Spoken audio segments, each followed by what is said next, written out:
Olá, crianças, bom dia, turminha do primeiro ano, da sala da tia Daniele. Hoje é segunda-feira, dia 31 do mês de maio do ano de 2021. E o nosso mêsinho de maio já está indo embora.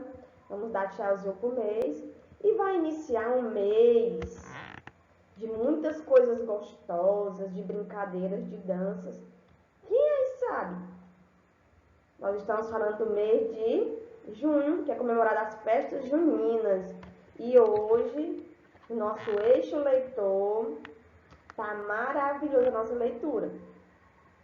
Nossa leitura hoje, ela vem um tema assim que eu amo, que é o mês junino. Vamos ver o que é que vai trazer hoje. Vamos ouvir. E aí, quem consegue adivinhar? Que tem essas músicas maravilhosas para dançar, se animar. Papelinha de mel é de São João, é de cravo. Papelinha de mel é de São João, é de cravo, é de rosa. São João está comigo, me ouve não, acordai, acordai. E o nosso tema hoje é Arraiá na Floresta, vem cá. O texto de Geusa Alencar e ilustrações de Diane Moraes. Isso mesmo. O nosso eixo leitor hoje vai falar do Arraiá na Floresta.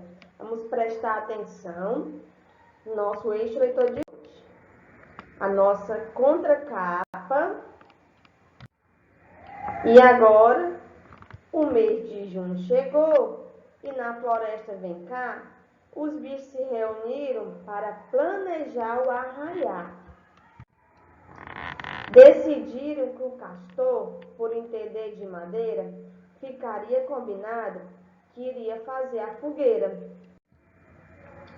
A galinha e a pata, cozinheiras de mão cheia, fariam uma comilança para todos encherem a pança. Todos queriam provar o cuscuz. Canjica, mucunzá, estavam todos ansiosos para a festança começar. Para o arrasta-pé animar, resolveram então chamar o carneiro sanfoneiro e a festa abrilhantar. Toda festa que se preza deve ter um bom cantor. E os bichos se lembraram do sabiá mestre Dodô. Pensando em soltar balão, ofereceram o macaco cupido, mas os bichos lhe disseram, soltam balão sabido. Na noite de Santo Antônio, o arraiá enfim começou. Todos só foram para casa assim que o dia raiou.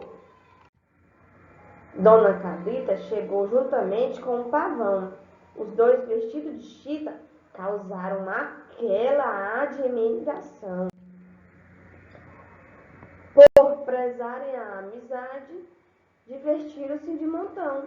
A festa foi animada. Viva São Pedro, Santo Antônio e São João. Final da história. Aqui são a Geusa Alencar e a Diane Moraes, né? A autora da história que ilustrou. Quem gostou aí da historinha? Né? Quem aí gosta do mês de junho? Gosta de dançar quadrilha? Aí quem já participou de quadrilhas, né? Esse ano, infelizmente, vai ser em casa novamente, né? E aí quem aí gosta de comidas típicas? Aí na história falou, né? De pamonha, mucunzá, eu adoro. Bolo de milho. Meus amores, a atividade de hoje, né? Vai ser da história, por isso preste atenção. E também o nosso livro do pai, tá bom? Um grande beijo, tchau, até a nossa próxima aula.